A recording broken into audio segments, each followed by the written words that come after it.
आज आपके साथ पानी वाले पकोड़े बनाने की एक बहुत ही ज़बरदस्त किस्म की और रमज़ान स्पेशल रेसिपी शेयर करूंगा। और इंशाल्लाह जब भी आप इस रेसिपी को ट्राई करेंगे आपका दिल खुश होने वाला है। ऐसी रेसिपी है और इसके अंदर आपको ये जो दही बल्ले होते हैं ना, पकोड़े होते हैं, ये बनाने का सही तरीका बताऊँगा और पानी बनाने का एक बहुत ही ज़बरदस्त तरीका बताने वाला हूँ।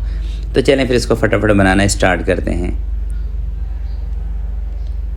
बिस्मिल्लाहिर्रहमानिर्रहीम। 2 कप आपने बेसन ले लेना है, जो मेजरमेंट वाले कप होते हैं ना उससे। अगर आप वेट करके ले रहे हैं तो 280 ग्राम ले लें या 1 पाव बेसन ले सकते हैं आप। थोड़ा सा इसके अंदर आपने ज़ीरा शामिल कर लेना है, आधा चम्मच इसके अंदर नमक शामिल कर लेना है, आधा चम्मच लाल मिर्चों का पाउडर आपने इसके अंदर शामिल कर लेना है। थोड़ा सा इसके अंदर आपने अदरक और लहसुन का पेस्ट शामिल कर लेना है। हरी मिर्चों का पेस्ट आपने आधे चम्मच के करीब इसमें शामिल करना है। और पानी इसके अंदर थोड़ा थोड़ा करके आपने लेना है, इसको बहुत ज़्यादा पतला नहीं करना है। देखें, आप जब भी दही बल्ले की पकौड़ियाँ पकोड़े बनाते हैं इसमें क्या गलती करते हैं, एक साथ ही पानी इसके अंदर डाल देते हैं, कप भर के या जितना भी पानी आपको डालना हो एक ही साथ डाल देते हैं। देखें, ऐसे ना किया करें। थोड़ा थोड़ा जब आप इसके अंदर पानी शामिल करेंगे ना और इसको फेंटते रहेंगे, उससे क्या होता है कि बेसन आपका हल्का हो जाता है।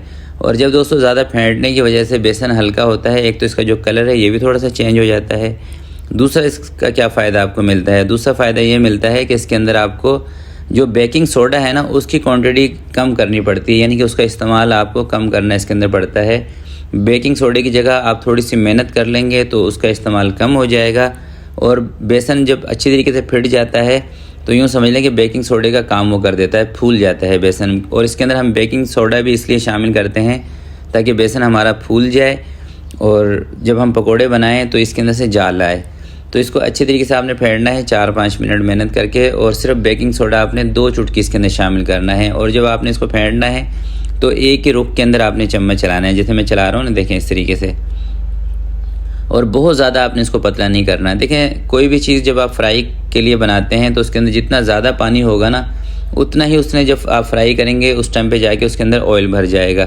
तो इसके मिक्सचर को आपने बहुत ज़्यादा पतला नहीं करना। बहुत ज़्यादा पतला आप कर लेते हैं उससे एक तो पकौड़ों की शेप सही नहीं बनती और दूसरा उसके अंदर ऑयल भी ज़्यादा चला जाता है। और जब आप इसको पानी के अंदर भिगो के रखते हैं तो आपने नोट किया होगा कि पानी के ऊपर ऑयल ही ऑयल आ जाता है। और जब इंशाल्लाह हम इसको पानी के अंदर डिप करके रखेंगे आप देखिएगा इसके अंदर ऑयल नहीं होगा। तो इस तरह की आपने इसकी थिकनेस रख लेनी है। ये देखें, मैं भी आपको चम्मच से दिखा भी रहा हूँ, इस टाइप की, ये देखें। और 10 से 15 मिनट के लिए आपने इसको छोड़ देना है ताकि बेकिंग सोडा इसके अंदर एक्टिव हो जाए।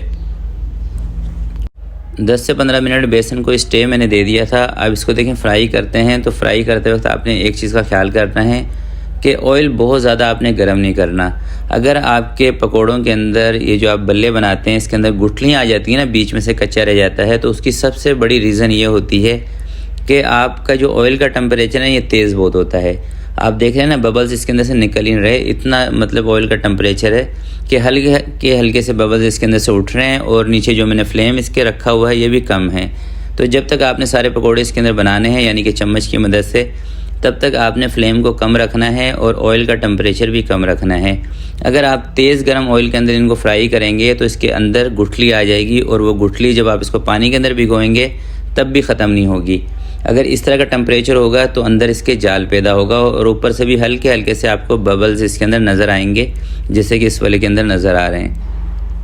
तो जैसे ही सारे पकोड़े आप बना लेंगे, अब आपने इनको क्या करना है कि मीडियम सी आंच पे इसको फ्राई करना है। और फ्राई होने में 8 से 10 मिनट लगने चाहिए इनको। ये नहीं कि 2 से 3 मिनट के बाद तेज़ आंच खोली और इसको निकाल दिया, फिर उसके अंदर गुठली ही रहेगी, अंदर से सिकेंगे नहीं। और आपको मालूम है कि अगर बेसन अंदर से कच्चा हो तो वो सेहत के लिए भी नुकसानदेह होता है। तो ये छोटी छोटी बातें होती हैं, इनको नोट कर लिया करें। और इंशाल्लाह जब भी आप ये छोटी छोटी मेरी टिप को नोट करके चीज़ें बनाएंगे ना, यकीन करें आपके दिल से दुआएं निकलेंगी। और दूसरी बात यह है कि आपने इनको फ्राई अच्छे तरीके से करना है। जब तक ये बिल्कुल अच्छे तरीके से कड़क ना हो जाएं उससे पहले आपने इनको बाहर नहीं निकालना। आपने नहीं परेशान होना कि इसको ज़्यादा कड़क कर लेंगे तो पानी में जाके ये सेट नहीं होंगे। भाई, ये सेट हो जाएंगे। आपने बस फ्राई अच्छे तरीके से करना है, कच्चापन इसके बीच में नहीं होना चाहिए। तो ये देखें, फुल्कियाँ पकोड़े हमारे अच्छे तरीके से फ्राई हो गए हैं। अब इसको मैं निकाल रहा हूँ ऑयल से बाहर। और जब आपने ऑयल से बाहर निकालना है तो चंद सेकंड के लिए आंच को तेज़ कर दिया करें। ऑयल से बाहर निकालने के बाद रूम टेम्परेचर का आप पानी ले लें, उसके अंदर आप इसको आधे घंटे के लिए डिप करके रख दें। अगर आपने इनको जल्दी इस्तेमाल में लेना है तो हल्का सा नीम गर्म पानी के अंदर भी आप इसको डिप करके रख सकते हैं, उसमें ज़रा जल्दी सेट हो जाएंगे। अगर आपके पास टाइम ज़्यादा है तो आप 1 घंटे के लिए भी इसको पानी के अंदर भिगो के रख सकते हैं। इस तरीके से 30 से 40 मिनट पानी के अंदर रखने के बाद देखें ये कुछ इस कंडीशन में आ जाएंगे, फूल जाएंगे और स्पंजी भी बन जाएंगे। अभी मैं आपको निचोड़ कर भी दिखा देता हूँ। बहुत ही बेहतरीन बने हैं और इंशाल्लाह जब भी आप इस तरीके से बनाएंगे ना, कभी आपकी इन फुल्कियों में पकौड़ों के अंदर गुठली नहीं आएगी। और इसी रेसिपी से आप दही वाले जो होते हैं ना, दही बल्ले, वो भी बना सकते हैं। और अगर आप फरमाइश करेंगे तो जो मूंग की दाल के, माश की दाल के होते हैं, उसकी भी ऑथेंटिक रेसिपी आपके साथ इंशाल्लाह मैं शेयर कर दूँगा। तो अब दोस्तों बनाते हैं इसका पानी। पानी बनाने के लिए 3 से 4 चम्मच आप इमली ले लें, उसको भिगोकर उसकी गुठलियाँ अलग कर दें, पल्प सिर्फ ले लें। 1 लीटर इसके अंदर पानी शामिल करें। आधा चम्मच इसके अंदर अदरक का पाउडर शामिल करें। अदरक का पाउडर इसके अंदर से बादी को ख़त्म करता है, तेज़ाबियत को ख़त्म करता है। ज़ीरा पाउडर शामिल करें आधा चम्मच। नमक आपने शामिल करना है 1 चम्मच। लाल मिर्चों का पाउडर शामिल करना है आधा चम्मच। और सौंफ का पाउडर शामिल करना है आधा चम्मच। सौंफ भी आपको पता है हाजमे के लिए बेहतरीन होती है, तो जितनी भी चाट, दही बल्ले वगैरह बनाते हैं ना रमज़ान में, इसके अंदर सौंफ के पाउडर का इस्तेमाल लाजमी किया करें।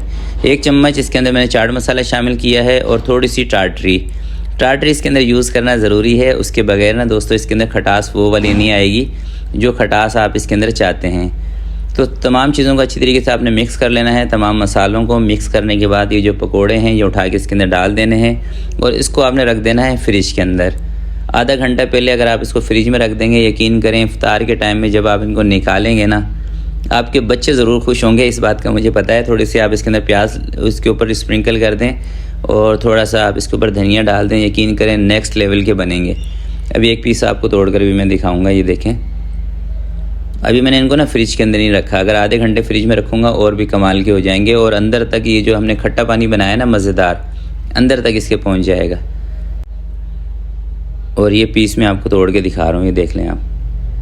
इंशाल्लाह अंदर तक आपके ये जो बल्ले हैं इसके बीच में जाल रहेगा। ये देखें, नज़र आ रहे हैं ना आपको बड़े बड़े से जाल, ये देख लें आप, जाल आपको नज़र आ रहा है ना। इसी तरह के बनेंगे और इंशाल्लाह कमाल के बनेंगे, आपको मज़ा आ जाएगा। तो इस रेसिपी को आपने ज़रूर ट्राई करना है और मुझे दुआओं में याद रखना है। तो आज की वीडियो के लिए दोस्तों इतना ही।